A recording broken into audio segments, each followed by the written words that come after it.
Saludan. ¿Cómo estás? Muy bien, muy bien.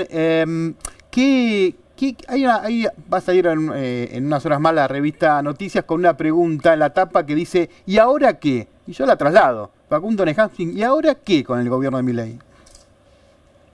Bueno, a ver, yo en mi cabeza tengo 4 escenarios posibles, Ajá. ¿no? Un escenario es el escenario que espera la política tradicional.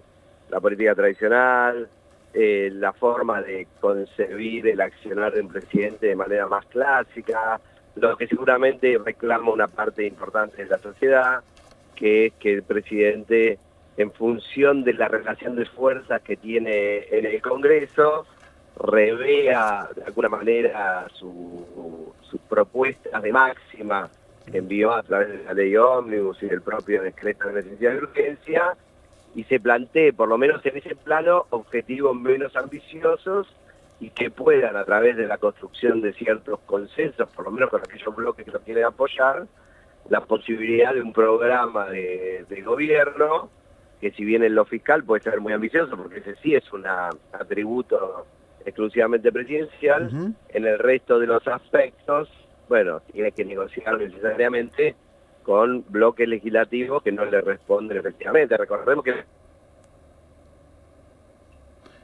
Lo perdimos, han Facundo votado Nehansing. Ahí desde está.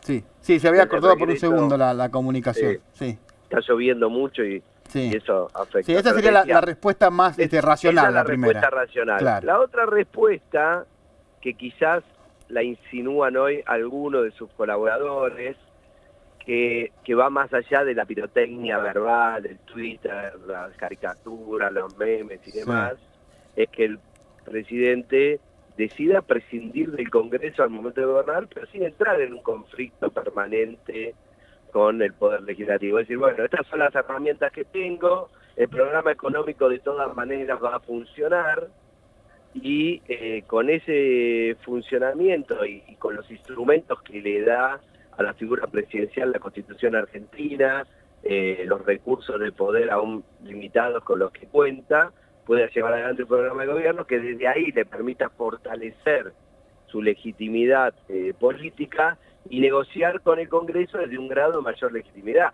Recordemos que Sí. Milei, si bien es cierto que tiene como recurso ese 56% que lo votó, todavía no tiene construida ante la sociedad una legitimidad de gobierno de un presidente exitoso.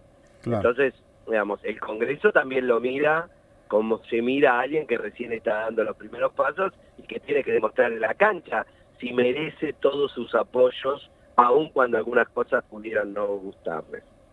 Ese es un escenario en donde el presidente, eh, digamos, prescinde del Congreso, pero no hay tensión institucional. Pero sin El pelearse, tercer, claro. claro, el tercer escenario, que se divide en dos, Sí. es el más complejo porque es el escenario donde el presidente o el Poder Ejecutivo entra en tensión con el Poder Legislativo. Este escenario no reconoce antecedentes en la Mm. historia argentina. En general, los presidentes peronistas o radicales, incluso el propio Mauricio Macri, les ha tocado gobernar en mayoría o minoría y siempre han negociado con el Congreso y han aceptado Ujú. las normas que el Congreso sanciona y aquellas que no le sanciona.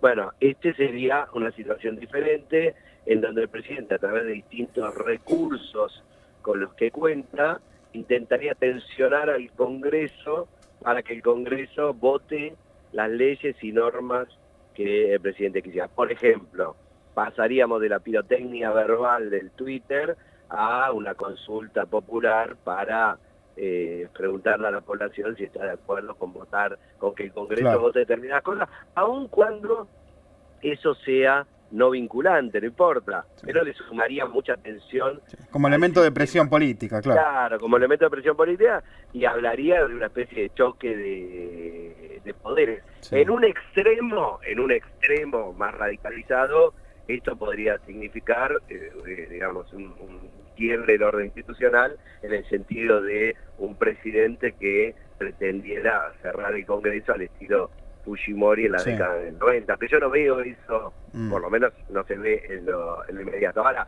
el problema de este escenario, que yo te decía, se puede dividir en dos, es que si al presidente no le va bien en su reválida ante la sociedad de estas credenciales, tendríamos un presidente muy debilitado. Entonces, este escenario 3 de tensión entre el Ejecutivo y el Legislativo podría derivar en una crisis de gobernabilidad muy fuerte, porque podría emerger un Ejecutivo muy débil de una situación. No sé, supongamos un escenario donde el presidente hace la consulta y en la consulta sale rechazada su propuesta. ¿Cómo gobierna el presidente al día siguiente? Es decir, ya no cuenta con el apoyo del Poder Legislativo, pero tampoco cuenta con el apoyo de la sociedad, que hoy es su... Sí, su queda en una situación de debilidad total, ¿no?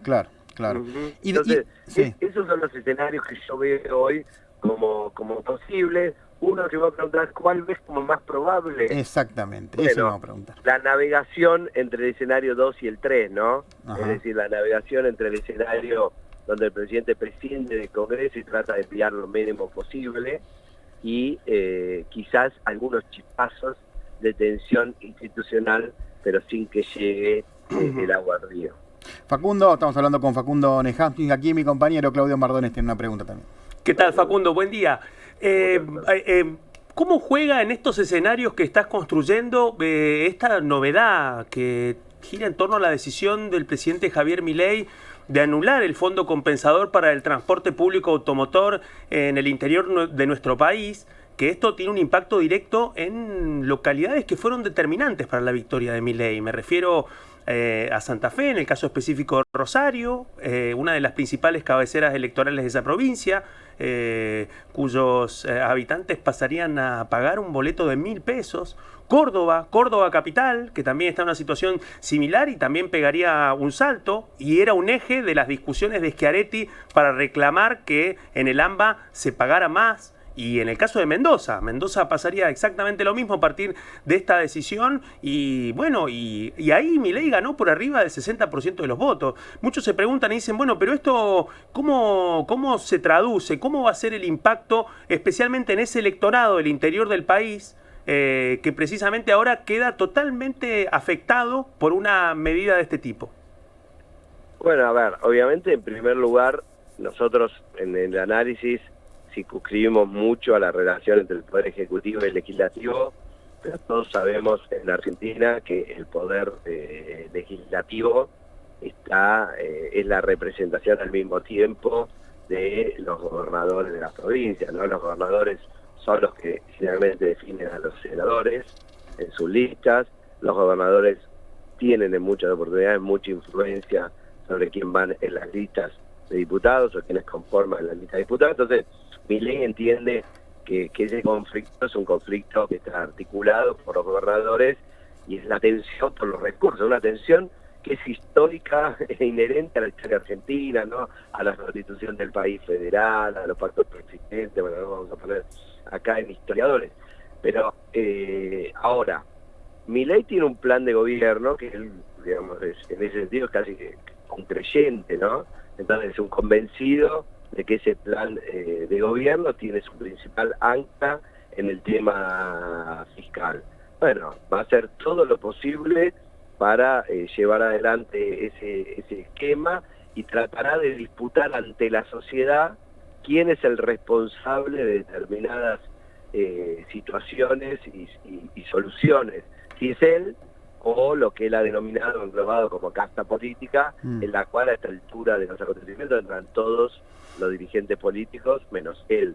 Entonces, esa situación de tensión no solo es válido para el tema que vos preguntaste, sí, sino que es válido para todos los temas de índole económico, porque la pregunta al final del día es, ¿hasta qué punto la sociedad va a acompañar a un presidente que por ahora no logra producir noticias positivas? Claro. Porque, a ver, todas las noticias tienen que ver con aumento de precios, aumento de movimiento de tarifa, movimiento de tarifa de transporte. ¿Cuánto queda ese 56%? ¿No? ¿Cuánto va quedando ese 56 de noviembre? Claro, porque, mira, nosotros hacemos siempre una pregunta en la encuestadora, que es de quién es la responsabilidad de la actual crisis que vive la Argentina. La podemos hacer hace muchos años, por suerte, porque como la Argentina vive en crisis permanente, podemos controlar, digo, por suerte para nosotros como investigadores, no para el país, porque eso nos permite tener una línea histórica desde el año 2012, 2013,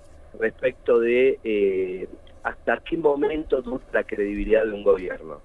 Sí, por ejemplo, a Mauricio Macri esa línea se le cruzó a finales de 2017. Es decir, él asigna la crisis de su gobierno, el PRO asigna la crisis de su gobierno al conflicto a la puerta del Congreso, y yo te digo que la gente empezó a responsabilizar a Mauricio Macri por la situación del país a finales de 2017 y dejó de decir que la responsabilidad era de Cristina Kirchner. Como que en un momento dejás de gobernar con la herencia recibida. Ahí habían pasado 2 años ya. Bueno, claro, a Mauricio Macri duró 2 años. Sí. A Alberto Fernández le duró 1. Mirá. La pandemia. Claro. A finales del primer año, una vez que terminó el pico de la pandemia, la gente empezó a decir, bueno, basta de decirme que Macri, que la deuda, claro. Digamos, eso todo puede ser verdad o no, pero ahora es tu responsabilidad. Vamos a ver cuánto le dura a Milei. ¿Cuánto? Es el gran interrogante, la gran pregunta que no tenemos todos. Por ahora, no, yo no tengo la medición al día de hoy, ¿no? Pero hasta los últimos días que nosotros medimos, todavía Milei es un dirigente político de 45, 50 puntos de imagen positiva, es el dirigente político argentino que mejor imagen tiene, y todavía la sociedad responsabiliza al gobierno de Alberto Fernández mayormente por el estado actual de la situación del país. Ahora, es muy volátil ese sentimiento, ¿eh?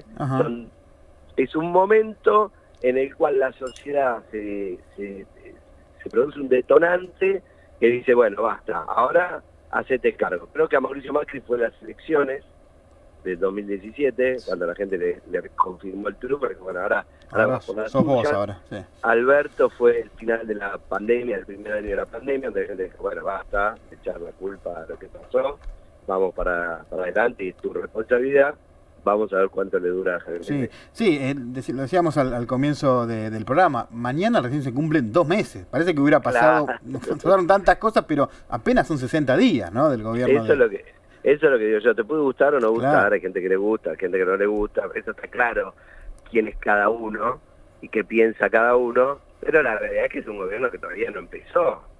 Por supuesto, nosotros decimos hay que armar un tablero de control para el gobierno, ¿no? No para el gobierno, para que ellos lo usen, sino para nosotros controlar, pero no controlar en el sentido de control de transparencia, sino de control de cómo funcionan las principales variables que un gobierno tiene que desarrollar y gestionar para que ser exitoso. Y ahí vos tenés, por un lado, el Palacio, cuando digo el Palacio digo la gestión política. Por otro lado, la calle, la conflictividad, cómo le va la opinión pública. Por otro lado, la relación con el Poder Legislativo. Por otro lado, la relación con la justicia. Por otro lado, los apoyos externos, el Fondo Monetario, el Departamento de Estado, la relación con China. Bueno, algunas luces, un gobierno arranca, los primeros 10 días son todas luces verdes, ¿no? Qué lindo es todo le ponen la alfombra roja. Claro. A partir de ahora, yo diría, este momento, este fracaso de la ley Ómnibus, me parece que es como la primer luz amarilla que se le prende al gobierno fuerte, que le dice, ya, ojo, te está pasando esto. Bueno, me olvidé la marcha de la economía también como un elemento importante, ¿no? Claro, claro. Es determinante. Entonces, bueno, hay algunas luces amarillas en la marcha de la economía, algunas luces amarillas en la relación con la justicia, algunas luces amarillas en la relación con el Congreso. ¿Es raro esto? ¿No le pasó a ningún gobierno? No, a todos los gobiernos le pasa. Bueno, ¿cómo puede Milei y su equipo lidiar con estas situaciones? Va a marcar el éxito o no de este gobierno. Y ahí Facundo, hay un tema central, me parece, vos decías hace un ratito, la casta que parece ser todos menos él a esta altura, ¿no? ¿Cómo va a jugar el humor y las reacciones de Milei, ¿no? Que lo vimos, bueno, salió desde Israel de manera furibunda, ¿no? Sobre todo a través de Twitter, y vos decías, del presidente y el equipo, ¿o es el presidente y el presidente el que está decidiendo, o él y la hermana? Bueno, a ver, la palabra relato quedó en la Argentina con un sentido negativo, porque como los que no les gustaba el kirchnerismo acusaban al kirchnerismo de construir un relato, se instaló la idea de que un relato es algo que es una fantasía, que no sucede en realidad y que la dirigencia política construye sin que tenga basamento real. En realidad no es así. Todo gobierno tiene un relato, se lo puede llamar narrativa, es el discurso central del gobierno. El relato principal de Javier Milei, o el centro de su narrativa, está instalado en la idea de un ellos y un nosotros, ¿no? Una visión amigo-enemigo de la política, que esto ya lo vimos también. De los gobiernos populistas, en el sentido de decir, bueno, hay un ellos y un nosotros, ellos son los malos, siempre hay un otro que es malo, un nosotros que es bueno, que los otros son la casta, la casta puede ser todos o ninguno, no importa, eso depende del momento. Claro. Ahora, yo no sé cómo toma las decisiones él, en el sentido si es con la hermana, con su equipo, yo no tengo información, para eso están ustedes que son mucho mejores que nosotros para investigar esas cuestiones, pero sí te puedo decir que en general, digamos, él es un liderazgo construido al calor de una excepcionalidad, que es que alguien por fuera totalmente de la política, lo que se denomina un outsider, irrumpe en la escena política, digamos, llevándose por delante en forma aluvional a todos los partidos políticos existentes. Es decir, viene alguien que era panelista de televisión hace 2 años y se termina quedando con el premio mayor, ¿no? Es como que vos estás hace 2 años en la calecita dando vuelta peleando con la sortija y de repente aparece uno y se lleva la sortija, que nunca había dado una vuelta. Entonces agarra, digamos, la política mira atónito esta situación y eso es excepcional. Entonces, el sistema y la forma que toma decisiones es totalmente novedosa, distinta, muy poco basada en los estándares tradicionales de la política. ¿Cuáles son los estándares tradicionales de la política? Bueno, me siento, el otro es un adversario, pero con el que yo convivo hace 20 años, 30 años en el Congreso, en la provincia, entonces negocio, transacciono. No creo que el otro es lo peor que le pasó a la sociedad, sino creo que el otro compite por el poder conmigo, hoy gano yo, mañana gana él. Bueno, esa es la visión de los políticos tradicionales, ¿no? Entonces, esa visión no es la de Javier Milei. Milei no es un político, es alguien que irrumpe en la política, por responsabilidad, en parte, yo no creo exclusivamente, en parte por los fracasos de la propia dirigencia política, y su sistema de toma de decisiones es un sistema muy fuertemente basado en sus creencias y en sus convicciones. Entonces, la dificultad que yo veo, si vos me preguntás, ¿dónde ves los nubarrones en el horizonte? Es que su propia génesis, no le permite su propia genética, le impiden reconocer las debilidades que tiene.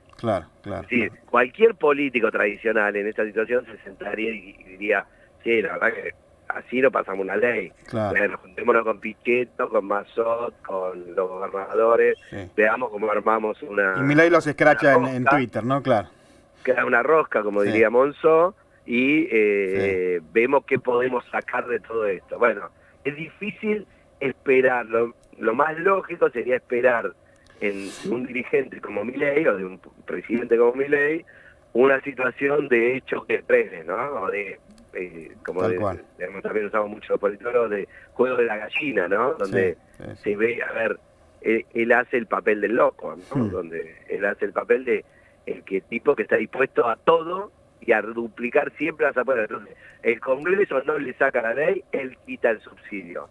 Bueno, puede ser que la semana que viene o la otra, el Congreso le derogue el DNU. Claro, exactamente. ¿No? Porque digo, es un Congreso que va también camino a enfrentarse con el presidente. Entonces la pregunta es, ¿qué va a hacer el presidente si el Congreso le deroga el DNU?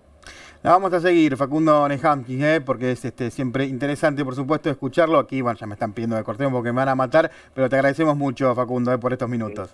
No, un saludo grande. Gracias a ustedes por llamar.